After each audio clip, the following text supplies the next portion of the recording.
Coronavirus rearranges American life in the blink of an eye. Shelves are empty, and so are schools and churches. On Wall Street, it's been a bloodbath. But this morning, we'll look at Main Street. Can small businesses survive it? What about restaurants? The virus is here. What now? Today is Sunday, March 15, 2020, and live from Local 4, this is Flashpoint.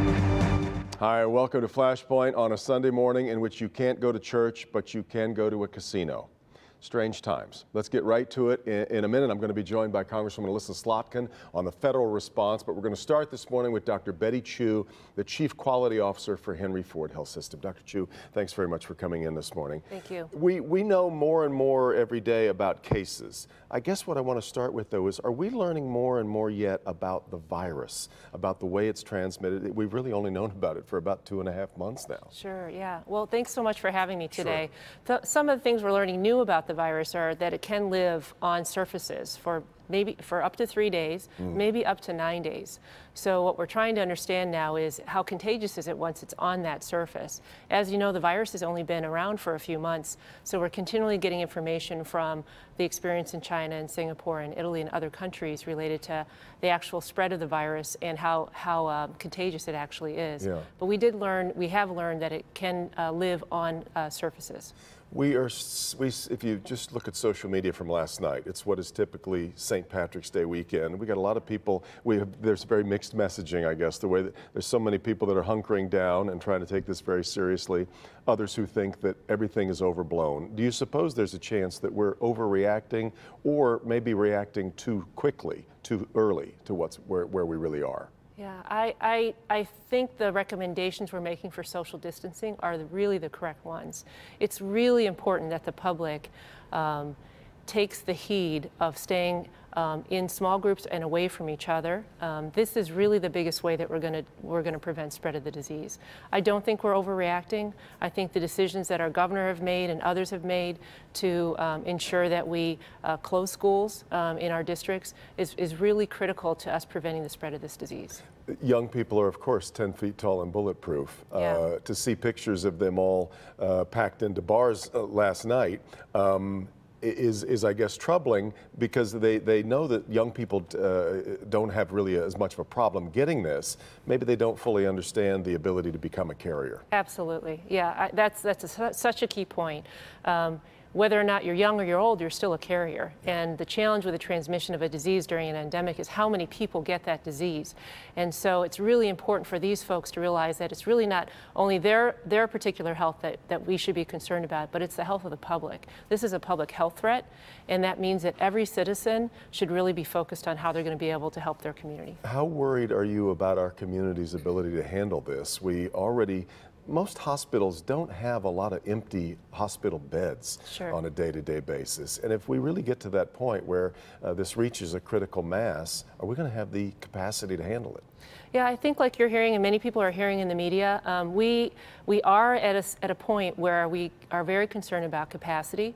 Right now in the state of Michigan, we haven't had a huge surge of patients in our inpatient facilities yet. Yeah. But we anticipate, especially if people don't behave the way that they should, which is to stay away from each other to help prevent the spread of disease, that we could get overrun. So that that graphic that many people are showing on social media that shows the amount of spread that could happen if people don't take care of themselves and do these behaviors, the right behaviors.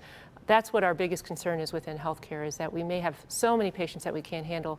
We feel very prepared within Henry Ford Health System. We've been preparing for 4 to 6 weeks for this crisis, and as the incident commander for our system, I can tell you, and myself as well as many other systems, we've been communicating with each other.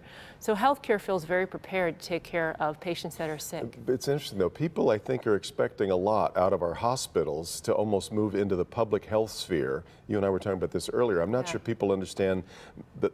I'm not sure you feel that that's your lane, that you all of a sudden need to be setting up things like drive-through testing.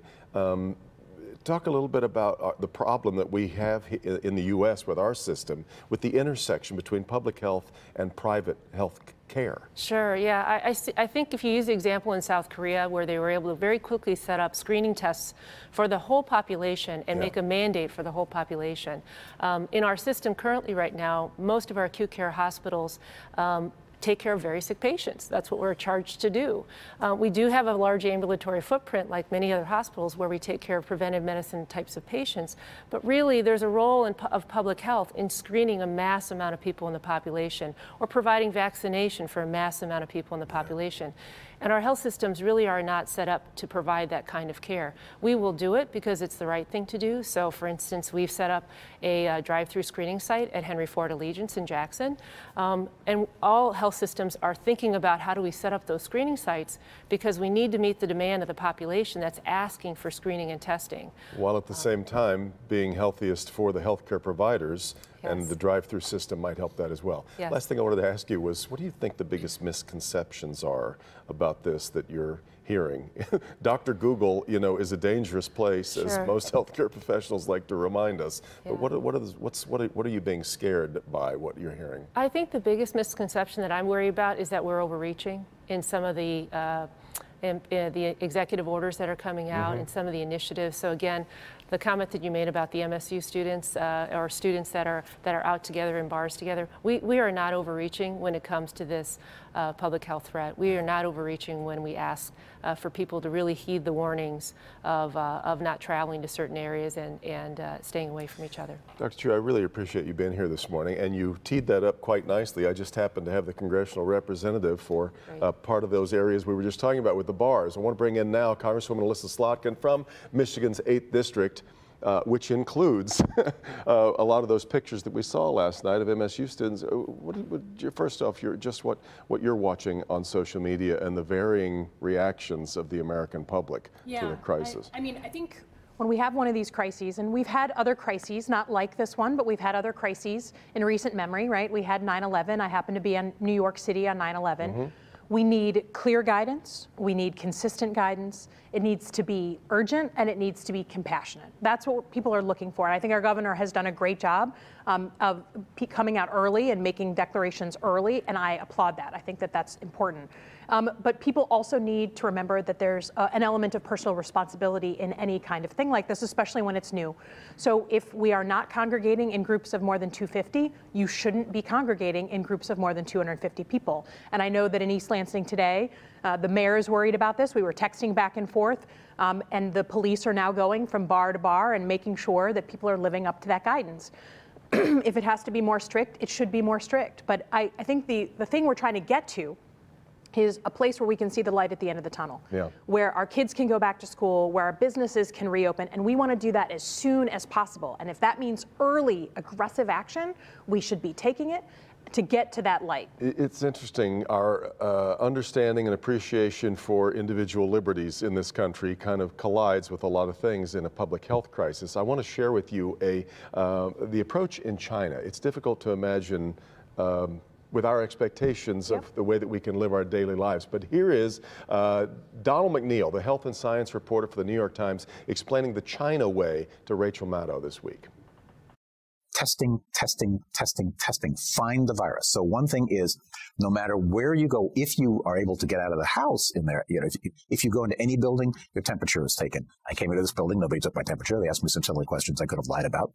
But, you know, you get your fever taken. You get into a bus, your temperature is taken. You walk into the train station, your temperature is taken. You walk into the building, you walk back to your apartment building, your temperature is taken. And what happens if you show a fever? Then you're sent to a fever clinic. People are not sent to their own doctor's offices. Your doctor's office is dangerous. One of those tests will make you cough, usually cough or gag, and then you've infected the doctor. And then the doctor's office is out, and you've possibly infected everybody else in the waiting room. So they are sent to specific fever clinics, which the Chinese have had since they battled SARS back in 2002. Sent to fever clinics and not sent home because so much infection they've discovered in China, they believe 70 to 80% happens within families and groups that are together. Really hard to see how we pull that off, but a lot of people found comfort, I think, in looking at, oh, well, look at the way that the numbers went down in China. There's a reason for that, and it's an approach that maybe we can't quite make in the U.S. Yeah, I mean, listen, we're not going to be able to do everything the exact same way. We have a different culture and a different society. But look at Italy, right? I don't think anyone wants to be Italy. We don't want to be in a situation where we're on lockdown for that long, where there's police in the streets monitoring who gets to go to the grocery store and at what rate. And the way that we avoid that kind of situation and make sure that that's not the vision of our future is by taking aggressive action now. And listen, it's hard. I was chastising my own parents, you know, who are in their 70s.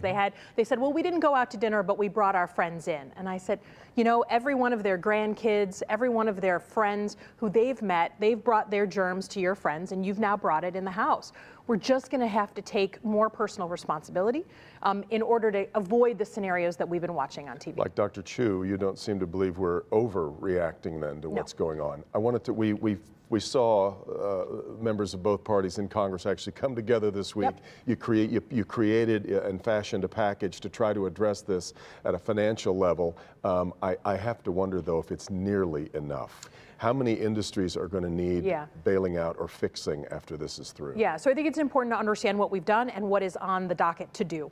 A week ago, we did an $8.3 billion package to get at things like investigating for a cure and for treatment.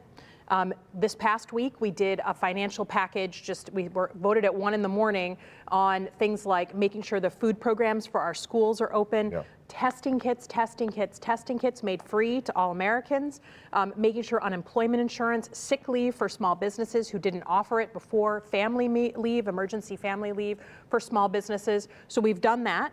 But everyone knows there is a third package, and that package, which I anticipate in somewhere around 10 days, is going to be the economic recovery package, because we're just now dealing with the health issues. What I'm starting to hear from are all my small businesses, organizations and companies that cannot survive without money coming in. So I really encourage everyone to go to the Small Business Administration offices. We have one in Detroit, call them, Detroit and in Grand Rapids, and they can help with what we also passed this week, which was major loan relief, right? Small business loans up to $1 billion in subsidized loans. And I want Michigan businesses to be the first in the door to apply for those loans. In any crisis, the weight of it always seems to fall hardest on the least of us. And you've got a lot of people who hourly workers right now who obviously hope to be connected to the kind of help that you're trying to design. They often don't end up being connected to it, and they're the ones who, with schools being closed, they can't just call their employer and say, I'm not going to make it today, and still expect to be paid. What do we do about making sure that those that are already hurting in society are not the ones that bear the brunt of this? Yeah, so this is what part of the package that we passed was specifically aimed at working families, people who can't just absorb being off of work. So for instance, like let's say a waitress at a restaurant that used to be full and is no longer getting shifts, no longer making tips, no longer making that money. This bill that we passed allowed for them to get either sick leave or emergency leave from their organizations. Their companies who didn't offer it before will get a tax break next year to cover those costs. So it's to put a little bit more money in the hands of people who need it the most. Obviously, our governor has been great about saying that our schools should provide meals to any young person who comes and needs it. Our food banks got more money. I mean, we're going to have a situation where more people are going to need assistance. Lastly, Bernie Sanders has taken the moment to say that this is a pretty good time for us to discuss what single-payer health care would look like in America. Not only would people not be worrying about who has to pay for the test or what's my copay on this, but we would also have a centralized system, I suppose they would argue, of record keeping and patient data. Right now, we've got all of these islands that we're trying to coordinate, and it may not be the most efficient way of dealing with a crisis like this. Yeah, I'll be totally honest with you. I have zero time for political commentary when we're dealing with this crisis. And that goes for Isn't a crisis, though, the time to think about a better way ahead? I don't want to make it political. I'm talking about, is it best practices that we can debate? Certainly, we will have plenty of time to look at lessons learned when this thing is over. But I will tell you, even though I don't agree with a lot of Donald Trump's ideas, I am invested in this administration succeeding. I want this to work as positively as possible, and I believe in that. And right now, it is just not the moment for politics. Congressman Slotkin, thank you so much for coming in this morning. Appreciate it. When we come back, we'll talk with some of the business owners that we're talking about here and how they're going to get through what can be an existential crisis for many of them. This is Flashpoint on Local 4. Back with more in just a minute.